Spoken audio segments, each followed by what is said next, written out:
Hello everybody and welcome to Drawing with Waffles. Today we're going to be drawing Kim Possible. In this video I decided to include a little bit more of my process with the sketching because sometimes when you sketch, the first sketch doesn't turn out perfect the first time. First. Anyway, for this picture I ended up with 4 sketches in total, and I ended up using the last one I made. The third one I was starting to get a little bit somewhere. The first 2 were just a little too complicated and I wasn't getting enough of her outfit, and I kind of wanted to include all of her outfit so you could see it. So that's why with this third one you see now, I kind of uprighted her pose and turned her more towards the camera so you can see, you know, everything. And then with this last one, which is the one I ended up going with, I decided to elongate her pose so you can see like the whole height of her body. And then I made it so she's like leaping over something, you know, nice action pose that's not too actiony, so it's not too difficult, but it still conveys movement.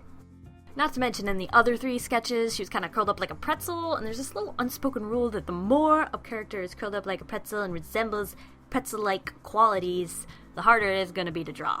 Now we are beginning the second sketch layer, which just helps us redefine our messy sketch and, you know, starts bringing the character to life and, in the end, kind of like destroys movement. So you gotta be very, very careful if you want to keep the movement of the pose and not make her look too stiff. I have yet to find an effective way to accomplish this task, but as soon as I do figure it out, I will let you know, trust me, because I'll probably be like bouncing off the walls with excitement. At this point, I decided that I don't really like where the left leg is, like its position, so I just sort of like roughly re-sketch one in, just the silhouette, and then I decided, just for funsies, to color in her black crop top and her gloves, since those are both darker colors, just to add some contrast and make the sketch more appealing, just to me, while I'm sketching with it. Also, I'd really like to draw attention to the way her legs are sketched. Like, compared to her upper half, it seems really like, I don't know what the word is. It's more sketchy, and like I kept trying multiple times to get it to look the way I wanted. And so I was kind of like overthinking everything, and you know, Art Bach was descending from the great unknown, and I was like, you know what? I'm just going to try something different with the legs, because they're not turning out the way I wanted them to, so I'm just going to do a really simple and like hard edge, and just exaggerate all the wrinkles and how poofy it is, just to get, it's like a more cartoony style, but, you know, it gives you like the effect that you didn't try as hard. I don't know, I really like the way things look when they don't look like you spent too much time on them. I don't know, I prefer that look. So I decided to go with that with the legs, and I really, really like it. I love the way her pants look. Like, in comparison to her upper half and her bottom half, I like the bottom half better. That probably sounded really weird, but it's the truth.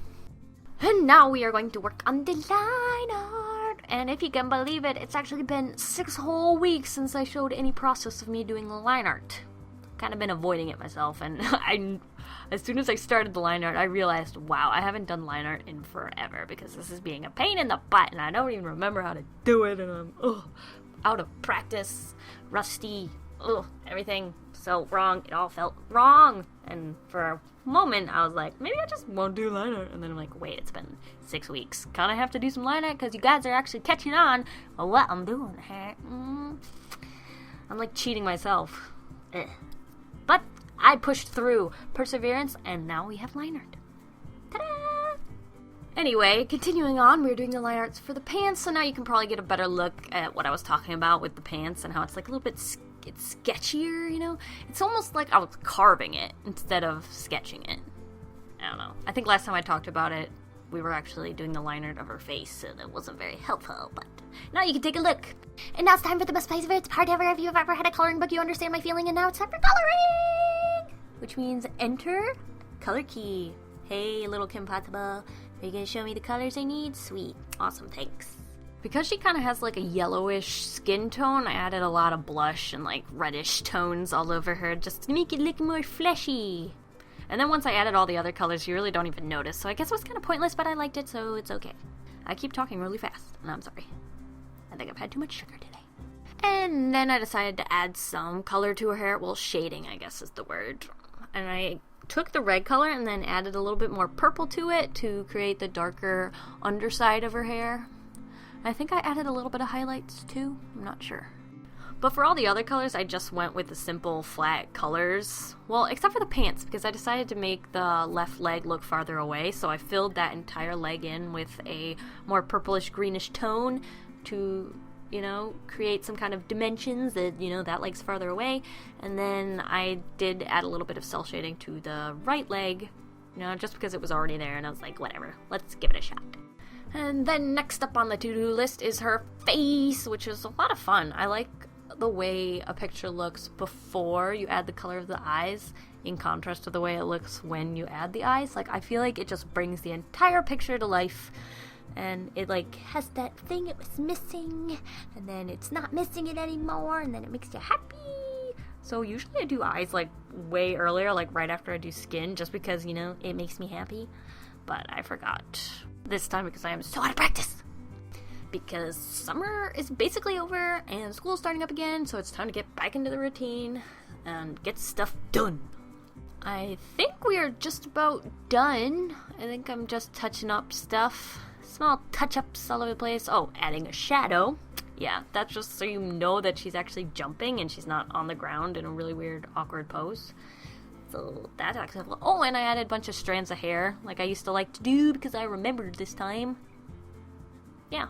And that's about it. Looks like I'm done. Oh wait, there's something else.